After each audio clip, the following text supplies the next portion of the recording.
कानी बहू। किशोरी लाल जी के बेटे राघव की शादी की बात जगह जगह चल रही थी, लेकिन किशोरी लाल जी को कोई लड़की पसंद ही नहीं आती थी। और उसकी एक ही वजह थी, किशोरी लाल जी का लालची होना। उनको लड़के वालों से मोटा दहेज चाहिए था और इसी चक्कर में एक दिन वो एक बहुत पैसे वाले के घर अपने बेटे का रिश्ता लेकर पहुंचे। उस आदमी का नाम था ओम प्रकाश। देखे किशोरी लाल जी, मेरी एक ही बेटी है और मेरी सारी संपत्ति जायदाद सब कुछ मेरी बेटी नैना का ही है। पापा, नाम से लगता है बहुत खूबसूरत होगी। कितना अच्छा नाम है ना, नैना। ओ, वैसे बात तो सही है आपकी। अब इतना पैसा है, जमीन जायदाद है, इकलौती बेटी, आप भी क्या करेंगे? सब कुछ उसे ही देंगे ना। बिल्कुल ठीक पहचाना आपने। बस बेटी की शादी और सारी जायदाद उसके नाम। पापा, बिना देखे हाँ कर दीजिए ना। इतना अच्छा रिश्ता फिर कहाँ मिलेगा? माला माल हो जाएंगे हम। मैं अपनी बेटी को बुलाता हूँ। अरे नहीं नहीं नहीं नहीं, आपकी बेटी का नाम नैना है, सुनकर ही लगता है बहुत सुंदर होगी। रहने दीजिए अंकल, मैं तो आपकी बेटी के नाम से ही इतना खुश हो गया हूँ कि उसे बिना देखे शादी करने को तैयार हूँ। अब तो मैं उसका चेहरा सीधे शादी के बाद ही देखूंगा। और इस तरह राघव नैना का चेहरा नहीं देखता और उससे शादी कर लेता है। शादी के बाद अपनी सुहाग रात पर जब राघव नैना का घूंघट उठाकर देखता है तो नैना की आंखें बंद थी। कितनी खूबसूरत हो तुम नैना, जरा अपनी आंखें खोलकर मेरी तरफ देखो तो सही। नहीं, मुझे शर्म आती है। अरे, मैंने तुम्हें शादी से पहले भी नहीं देखा, और अब अगर तुम आंखें खोलकर मुझे देखोगी भी नहीं तो मुझे अच्छा कैसे लगेगा? इससे पहले कि नैना अपनी आंखें खोलकर राघव की तरफ देखती, अचानक से लाइट चली गई और राघव नैना को पूरी तरह से देख भी नहीं पाया। अगली सुबह नैना राघव के लिए नाश्ता बनाकर लेकर आई। अरे ये क्या, आधा पराठा सेका हुआ है और आधा बिल्कुल कच्चा। ये तुमने क्या किया नैना? बहू, तुमने क्या आधा पराठा तवे से नीचे लटका कर रखा था, जो आधा सेका है और आधा कच्चा? मुझे जितना दिखेगा उतना ही तो सीखूंगी ना पापा जी।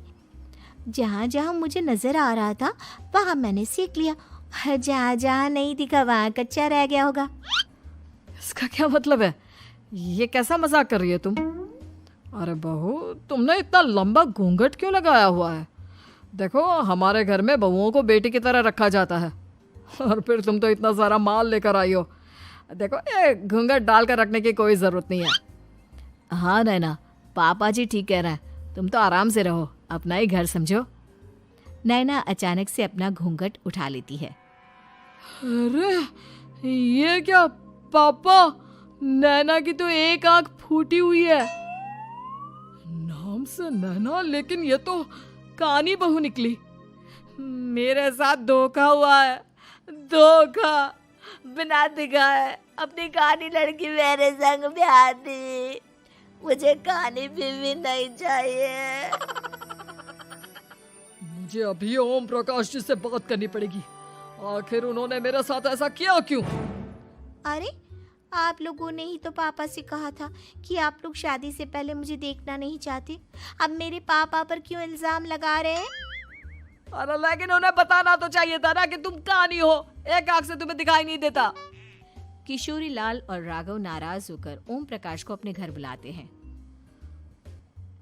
पापा जी, ये आपने क्या किया? शादी से पहले बताया क्यों नहीं कि नैना की आंखों में परेशानी है? अरे, आप ही ने तो लड़की देखने से मना कर दिया था। और लेकिन आप बता तो सकते थे।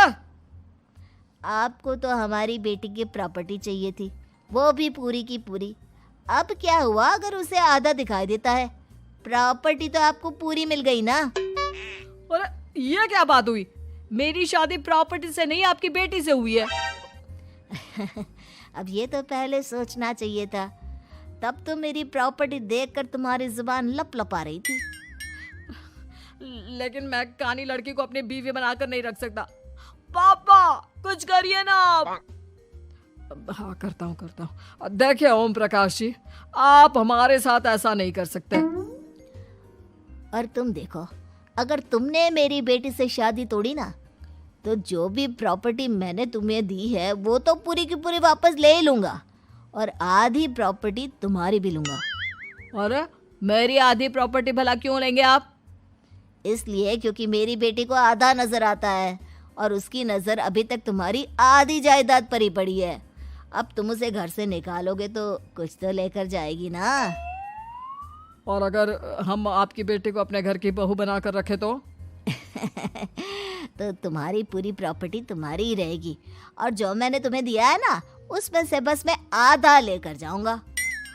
अरे लेकिन अब आप अपनी दी हुई प्रॉपर्टी में से आधी वापस क्यों लेकर जाएंगे? अगर मैं आपकी बेटी को अपनी पत्नी बनाकर रखने को तैयार हूं तो? इसलिए ताकि भविष्य में अगर तुम मेरी बेटी को धोखा दो तो उसके पास कुछ तो रहे जो पति का हो। वैसे मेरे पास तो बहुत कुछ है, लेकिन अपने पति की कोई निशानी तो उसके पास होनी चाहिए ना। अब अगर तुमने मेरी बेटी को कहानी कहा तो तुम्हें प्रॉपर्टी भी कहानी ही मिलेगी, पूरी नहीं। जमाए राजा। किशोरी लाल और राघव समझ चुके थे कि वो बुरी तरह फंस चुके हैं और अब उनके पास वहां से निकलने का कोई चारा नहीं है। अब समझ में आया ना, लालच बुरी बला होती है। एक तो तुम्हें प्रॉपर्टी मिली, ऊपर से बीवी मिली, उसमें तुम्हें नखरे भी दिखाने हैं। आए बड़े, चुपचाप बैठो दोनों। कुछ दिनों के बाद नैना राघव की कार लेकर बाजार घूमने निकलती है और जब कार लेकर वापस आती है, ये क्या? एक तरफ से मेरी गाड़ी पूरी खराब हो चुकी है। लगता है तुमने मेरी गाड़ी को किसी दूसरी गाड़ी के साथ एक्सीडेंट किया है। अरे अरे कितना बड़ा नुकसान कर दिया तुमने बहू। वो क्या है ना पापा जी, मुझे एक आंख से दिखाई नहीं दे रहा था, सामने से गाड़ी आ रही थी। मुझे तो सिर्फ आधा ही दिखाई दिया और वो गाड़ी मेरी कार से रगड़ते हुए निकल गई। अब मैं क्या करूं बताओ? आप इसे ठीक कराने के पैसे कौन देगा? तुम्हारे पापा? तुमने मुझसे इस तरह से बात की? अभी रुको। नैना राघव की शिकायत ओम प्रकाश को कर देती है। देखो राघव, अब जो मेरी आधी प्रॉपर्टी तुम्हारे पास थी ना, उसमें से आधी और मैं लेकर जाऊंगा, क्योंकि तुमने मेरी बेटी को डांटा। अरे नहीं नहीं पापा जी, गलती हो गई, माफ कर दो। गलती की तो कोई गुंजाइश ही नहीं। अगली बार मेरी बेटी को डांटा तो बची हुई आधी में से आधी और ले जाऊंगा। लालच के चक्कर में हम दोनों ने बहुत बड़ी गलती कर दी बेटा। एक तो तुम्हें कानी बहू मिली और ऊपर से जो माल मिला वो भी काना। इस तरह राघव की हर एक गलती पर ओम प्रकाश उसकी प्रॉपर्टी का आधा आधा हिस्सा लेकर अपना सारा माल वापस ले गया और राघव को कानी बीवी से काम चलाना पड़ा। भाई लालच वाकई में बुरी बला है।